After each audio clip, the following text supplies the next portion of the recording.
semuanya, Assalamualaikum warahmatullahi wabarakatuh. Selamat pagi, selamat siang, selamat sore, dan selamat malam. Bagaimana kabar kalian hari ini? Semoga sehat selalu ya. Sebelum kita memulai pembelajaran pada hari ini, alangkah lebih baiknya kita berdoa terlebih dahulu. Ayo semuanya membaca basmalah bersama-sama ya. Bismillahirrahmanirrahim. Ibu senang sekali hari ini bisa bertemu kembali dengan kalian dan melakukan pembelajaran bersama.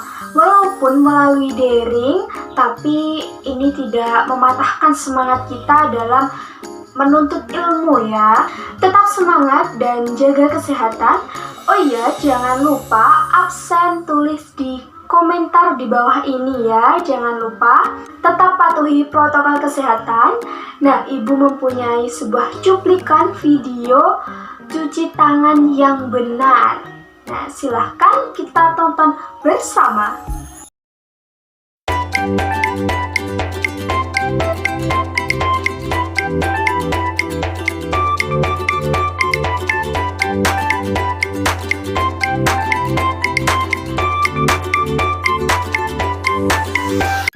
Wah, bisa kalian tiru nih anak-anak. Nah, ibu juga mempunyai video ketika kita mau keluar, kita harus memakai apa? Memakai masker seperti yang ini nih.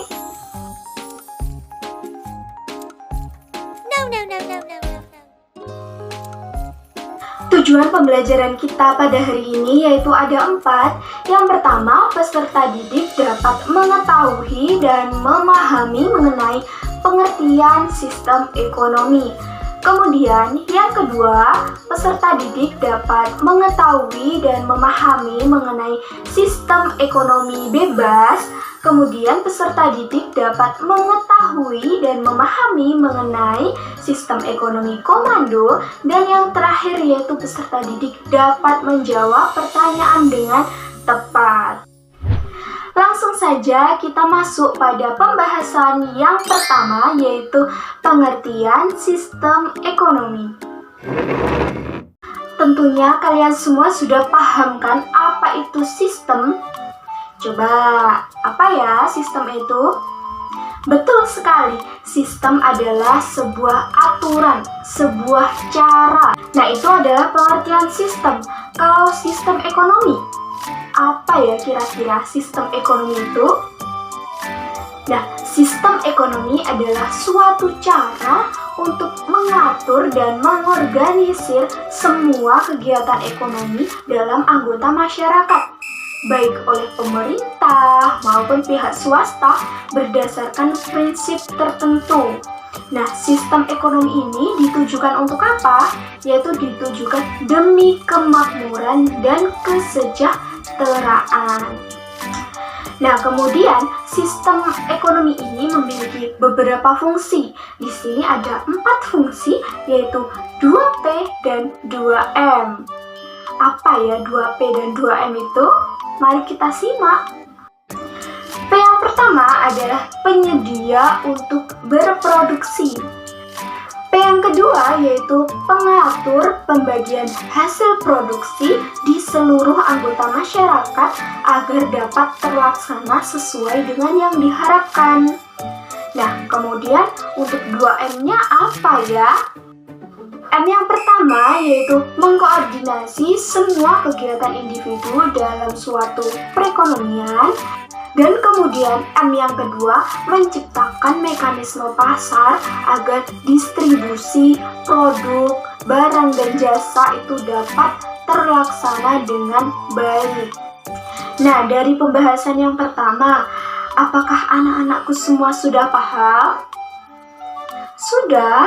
Wah, pintar sekali, tepuk tangan. Dan kemudian pembahasan yang kedua yaitu sistem ekonomi bebas. Nah, sistem ekonomi bebas ini akan dijelaskan oleh teman saya. Penasaran? Mari kita simak. Halo semuanya. Untuk sistem ekonomi bebas ini akan saya menjelaskan ya. Sistem ekonomi bebas adalah suatu sistem perekonomian di mana individu dan perusahaan swasta membuat keputusan penting terkait dengan produksi dan konsumsi. Kegiatan perekonomian sistem ekonomi bebas ini diatur menggunakan mekanisme pasar. Nah, ada yang tahu mekanisme pasar ini apa? Betul sekali, mekanisme pasar adalah proses di mana individu atau perusahaan sepakat untuk bertukar barang dan jasa, umumnya melalui pembayaran dalam bentuk uang. Nah, pasar di sini menentukan alokasi sumber daya. Jadi berapa banyak barang yang harus dihasilkan dan berapa harganya. Nah, tentunya disesuaikan dengan permintaan dan penawaran. Kemudian, kira-kira negara mana saja ya yang menggunakan sistem ekonomi bebas ini? Mari kita cari tahu.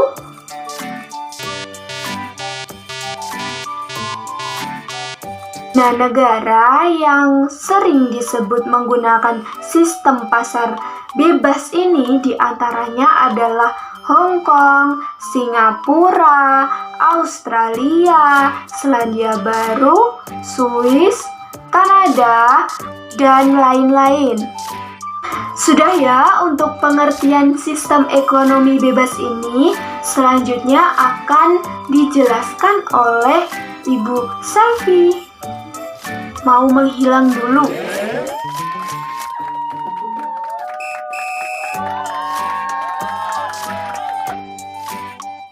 Terima kasih untuk teman saya, dan kemudian akan Ibu lanjutkan kelemahan dan keunggulan dari sistem ekonomi pasar bebas ini.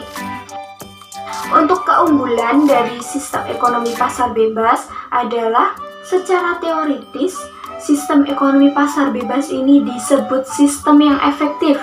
Mengapa? Karena pemilik modalnya bersaing untuk memperoleh keuntungan, sehingga operasi mereka efisien.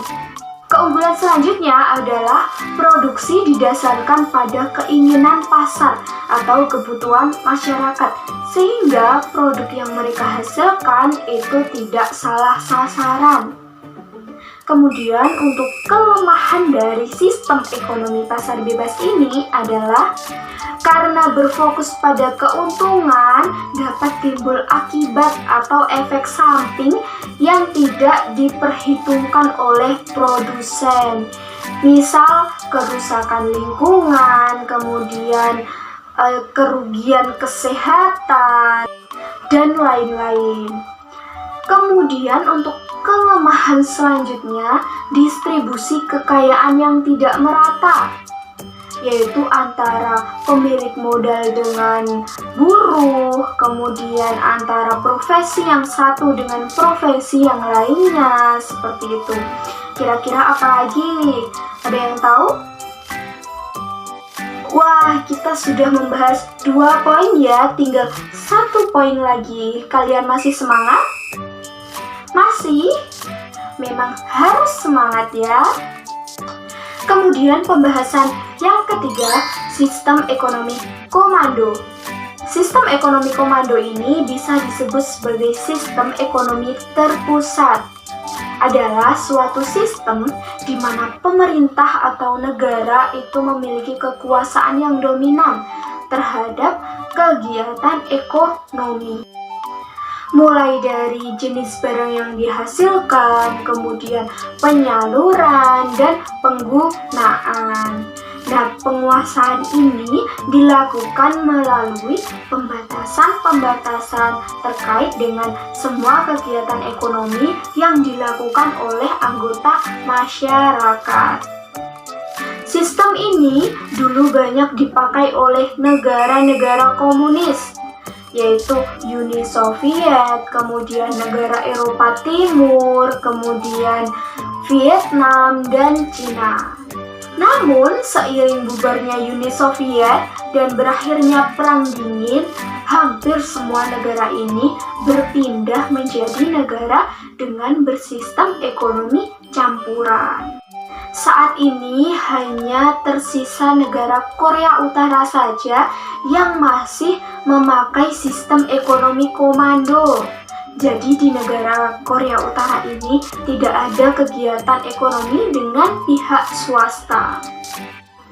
Untuk keunggulan dan kelemahan dari sistem ekonomi komando ini akan dijelaskan kembali oleh teman saya. Silahkan. Halo semuanya, bertemu lagi dengan saya.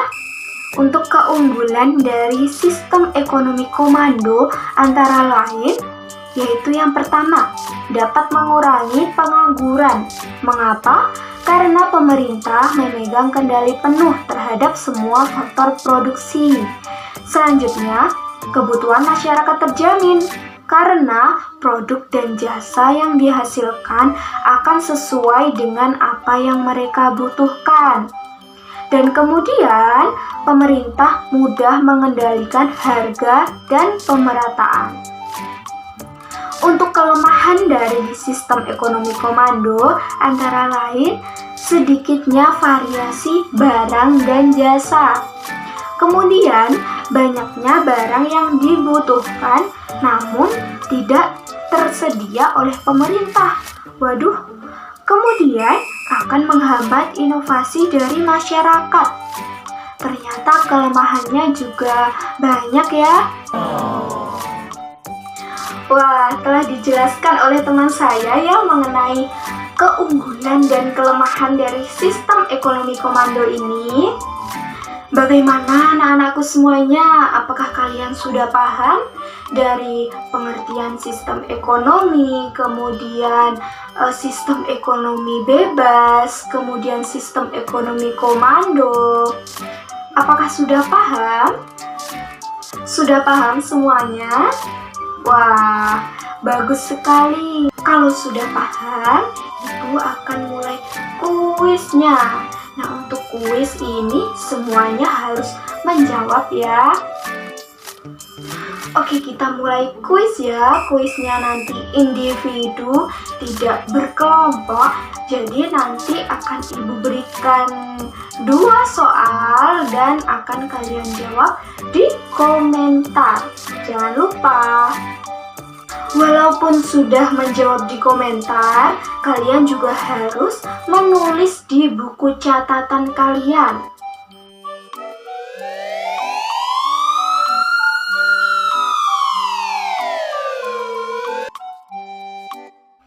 Kuis yang pertama, apabila di suatu negara tidak memiliki sistem ekonomi, apa yang akan terjadi dengan negara tersebut?